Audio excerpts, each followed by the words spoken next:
because the pamboat have two engines, and they're going to check if the engine is okay, and also the registered engine, because if you're going to have that to the boat, you need to register your engine, your motor boat, your the engine of the boat. So they check. We go there from the place that they were in, and then we cannot see them until we have this, we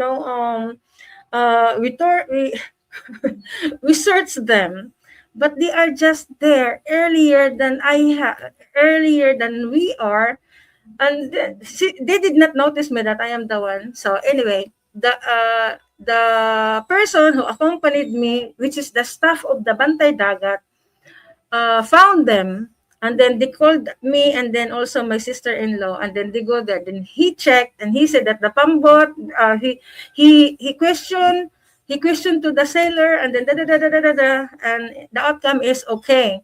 So, and then also the price, how much they sell that boat, like that, and then the conclusion of the person that we that accompanied us, which is in working in the Bantay Dagat.